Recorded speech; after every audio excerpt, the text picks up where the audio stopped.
tailor-made and timeless values. Honesty. Bible principle.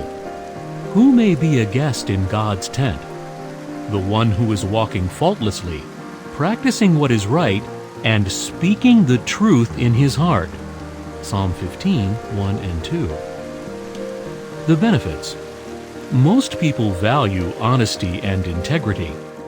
But what if an opportunity arises for a person to profit from dishonesty and get away with it? Now the spotlight is on the heart, the inner person. Raquel, whose work involved purchasing supplies, said, "Certain sales agents offered me kickbacks. They promised that if I bought from them, they would pass some of the discount on to me instead of to my company. But I recalled the Bible's counsel on honesty and said no.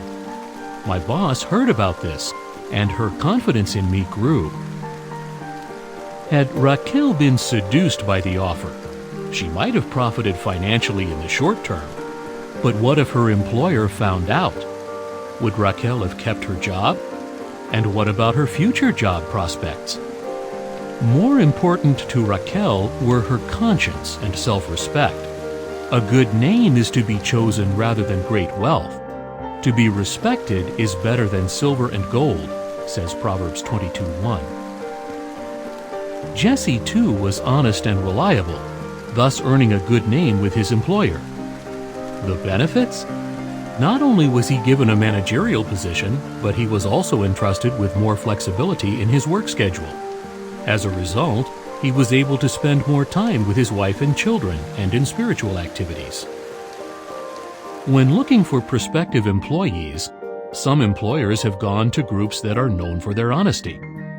For example, a company manager in the Philippines wrote to the local office of Jehovah's Witnesses, inviting witnesses to apply for work. "They are hardworking, honest, and dedicated," he said. The credit for this, however, goes to Jehovah God, who teaches us to hate what is bad and to love what is good. Amos 5:15. End of article.